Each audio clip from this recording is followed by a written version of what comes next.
Varicose veins కి సరైన చికిత్స కోసం సంప్రదించండి ఎవిస్ హాస్పిటల్.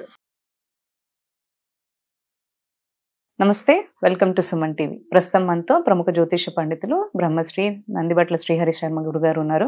వీరితో ఈరోజు కొన్ని విషయాల గురించి మనం చర్చిద్దాం. నమస్తే గురుగారు.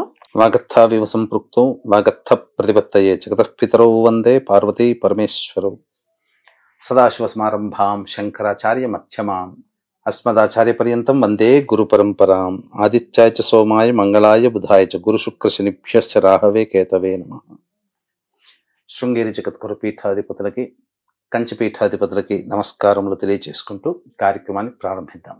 కొంతమంది ఏంటంటే మాంసాహారం తినని వాళ్ళు ఉంటారు, అలాగే మాంసాహారం తినని రోజులు ఉంటాయి. అదే టైంలో కొంతమంది ఉల్లి వెల్లుల్ని కూడా ఆపేస్తూ ఉంటారు, అది కూడా మాంసాహారంతో సమానం అని చెప్పి. నిజంగానే మనకి ఈ ఉల్లిళ్ళు అనేది మాంసాహారంతో సమానం అంటారా? ఉల్లి వెల్లుల్లి తినకూడదని చెప్పేసి మనకు శాస్త్రం చెప్పబడి ఉంది. అంటే ఎవరు తినకూడదు, ఎవరు తినవచ్చు అనేటువంటి విషయాల్ని ఇక్కడ మనం తెలుసుకోవాలి. గుడ్డిగా తినకూడదు అనేది చెప్పడానికి లేదు. ఎందుకనంటే వాటికి ఉండేటువంటి ఆహారానికి ఉన్నటువంటి గుణాలని బట్టి ఎవరెవరు తినొచ్చు, వాటిని ఎవరెవరు తినకూడదు చెప్పింది శాస్త్రం. కానీ ఈ మధ్యలో చాలా మంది వక్రీకరణ చేసి ఉల్లి వెల్లుల్లి తినకూడదు అని చెప్పారు. అంటే ఎవరు తినవచ్చు, ఎవరు తినకూడదు అని అంటే, ముఖ్యంగా పూర్వకాలం నుంచి మనం చూసుకున్నట్లయితే మనకున్నటువంటివి 3 గుణాలు ఎవరికైనా కానీ, సత్వగుణము, రజోగుణము, తామస గుణం. కాబట్టి ఈ సత్వగుణము అనేటువంటిది పాటించేటువంటి వాళ్ళు ఎవరు అంటే బ్రాహ్మణులు, సాధువులు, సన్యాసులు, మఠాధిపతులు, పీఠాధిపతులు, అలాగే సమాజం కోసం పాటుపడేటువంటి వాళ్ళు, మంచి చెడు మంచి మార్గంలో అందరినీ పయనింప చేయాలని ఆలోచన చేసేటువంటి సంఘ సంస్కర్తలు, ఇటువంటి వారు ఉల్లి వెల్లుల్లి తినకూడదు అని చెప్పి శాస్త్రం చెప్పబడి ఉంది. సాక్షాత్తు కృష్ణుడు కూడా చెప్పబడి ఉన్నాడు. అంటే ఎందుకు తినకూడదు, వీటి యొక్క జనన వృత్తాంతము మనం తెలుసుకుందాం. మనకు 2 కథలు అనేటువంటివి దీని ద్వారా మనకు వస్తున్నాయి, ఈ ఉల్లి వెల్లుల్లి యొక్క జన్మకు సంబంధించి. అంటే పరమ భాగవతోత్తముడైనటువంటి షట్చక్రవర్తులలో ఉన్నటువంటి ఒకడు శిబి చక్రవర్తి. అతని ద్వాదశి తిథి రోజున అనేక దానాదులు కార్యక్రమాలు చేసేవాడు. అతని దాన గుణం ఎట్టిది అని చెప్పి యముడు అతని దాన గుణాన్ని తెలుసుకోవాలని చెప్పి యముడు ఒక డేగ రూపంలో పావురాలను తలుముకుంటూ వస్తాడు. ఆ పావురాలు రక్షించమని వేడుకుంటాయి. అప్పుడు శిబి చక్రవర్తి అభయం ఇచ్చినప్పుడు ఆ డేగ అడుగుతుంది, నాకు ఆహారంగా కావాల్సినటువంటి దాన్ని నీవు పట్టుకున్నావు, నాకు దానికి ప్రత్యామ్నాయంగా ఇంకేదన్నా ఆహారం చూపు అని అంటాడు. అంటే ఏం కావాలి కోరుకుంటే, నీ మాంసమే మాకు కావాలి అని అడుగుతుంది డేగ రూపంలో ఉన్న యముడు. అప్పుడు తన ఊరువులు అంటే తొడల నుంచి మాంసాన్ని తీసివేస్తాడు. అంటే ఇంకొక కథ ఎలా చెప్పుంటే, నా శరీరంతో సమానమైనటువంటి మాంసాన్ని నాకు పెట్టు, అప్పుడు నేను తృప్తి పడతాను అంటాడు. అప్పుడు డేగను ఒక తక్కెడ తీసుకొని, డేగను ఒక తక్కెడలో ఒకవైపు మొత్తం మాంసం పెట్టినా కానీ ఏది కూడాను డేగే బరువు ఉంటుంది, తేలట్లేదు. అప్పుడు తన శరీరం అనగా ఊరువులు అంటే తొడల నుంచి తీసినటువంటి మాంసాన్ని ఆ యొక్క ఇంకొక వైపు ఉన్నటువంటి భాగంలో పెడితే అప్పుడు డేగా అవి సమానంగా అవుతాయి. అంటే ఆ తీసే క్రమంలో అతని శరీరం, శిబి చక్రవర్తి శరీరం నుంచి జాలువారినటువంటి రుధిరము అంటే ఏంటి, ఈ రక్తము నుంచి పుట్టినటువంటివే పుట్టగొడుగులు, వెల్లుల్లి, ఉల్లిపాయలు. కాబట్టి రాజసికంగా ఉంటాయని చెప్పి అవి తినకూడదని చెప్పి శాస్త్రం. ఇంకొక గాథ ప్రకారం ఏంటంటే, క్షీరసాగర మథనంలో ఆ అమృతాన్ని దేవతలకి పంచే క్రమంలో ఈ యొక్క రాహుకేతులు అనేటువంటి ఉంది, సింహికా గర్భ సంభూతం, ఇది రాక్షసులు ఇద్దరు కూడా అప్పుడు ఏంటంటే ఆ రాహు అనేటువంటి వాడు పక్కన చేరుతాడు, దేవతల పక్కన చేరి అమృతపానం చేస్తాడు. ఇది గమనించినటువంటి సూర్యచంద్రులు విష్ణువుకి సంజ్ఞ చేయగా సుదర్శన చక్రంతో తలను నరికేస్తాడు.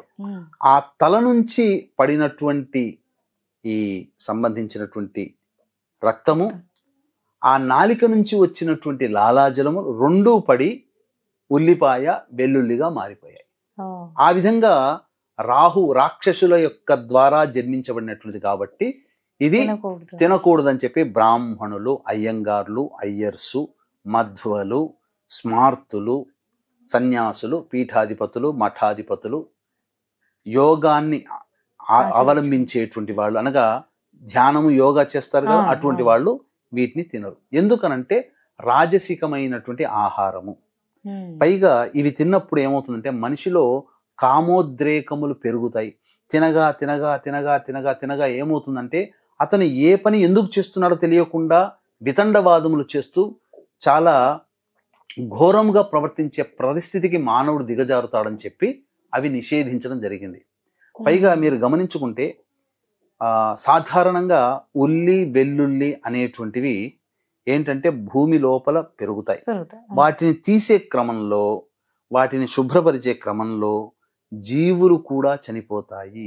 జీవహింస పనికిరాదు అనే ఉద్దేశంతో కూడా వీటిని తినకూడదని చెప్పి చెప్పబడింది. ఎందుకంటే తింటేనే కదా కింద భూమిలోంచి తీసేది. ఇప్పుడు మాంసాహారం తినకూడదు అన్నారమ్మా. తినడం వల్ల ఏమవుతుంది, ఎంతమంది ఎక్కువ తింటున్నా కొద్ది ఏమవుతుంది, జంతు బలులు పెరుగుతున్నాయి, జంతువులను చంపాల్సి వస్తుంది. ఇప్పుడు తినేవాడే లేకుంటే జంతువులు చంపాల్సిన అవసరం ఏముంది? అవి ఏ కర్మ చేతనో పుట్టాయి. మనం ఎలా అయితే పుట్టామో మన శరీరం పాడయ్యేంత వరకు, మనకు మరణం వచ్చేంత వరకు మనం ఉంటున్నాం. కానీ మన స్వార్థం కోసం, మన జిహ్వ చాపల్యం కోసం సాటి ప్రాణిని చంపి మనం తింటున్నాం.